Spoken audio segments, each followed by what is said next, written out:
I never believed in the supernatural, but something happened last night that completely changed my perspective. It all started when I moved into my new apartment in an old building downtown. The place was cheap, charming, and had a nice view of the city skyline. The only downside was the ancient elevator that creaked every time it moved. It seemed like a small price to pay for the rent. Last night, after a long day at work, I came home and decided to unwind with a movie.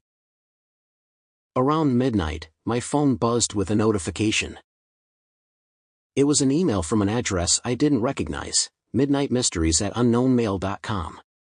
The subject line was simply, "Hello." Curiosity got the better of me. I opened the email, and there was just one line of text, "Are you alone?" I thought it was a prank or spam and ignored it. Just as I was about to close my phone, I heard a faint, rhythmic tapping coming from the ceiling. It was as if someone was tapping out a pattern. I live on the top floor, so this was unusual. The tapping continued, and I began to feel uneasy.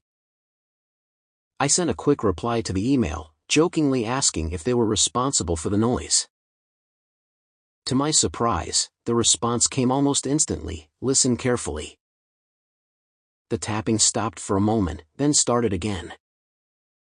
This time, the pattern was clear, it was Morse code. My heart raced as I used an online translator to decode the message.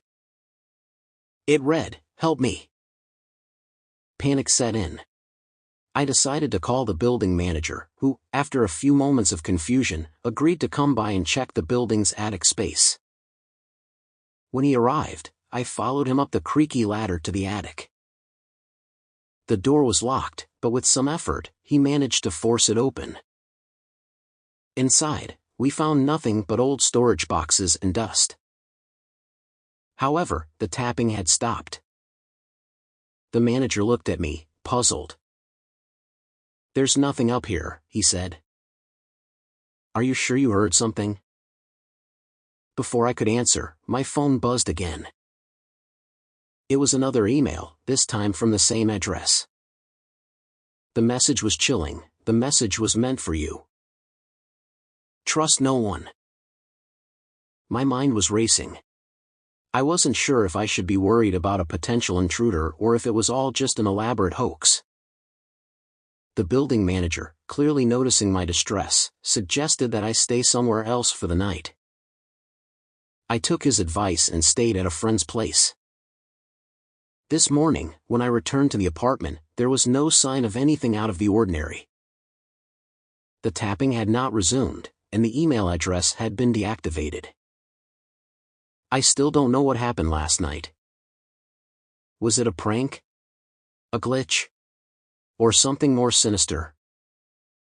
I've tried to find out more about the email address and any previous tenants, but there are no leads. Since then, I've had a few odd experiences, but nothing as unsettling as that night. I'm still living in the apartment, but every now and then, I can't help but glance at the ceiling, half expecting to hear that rhythmic tapping again.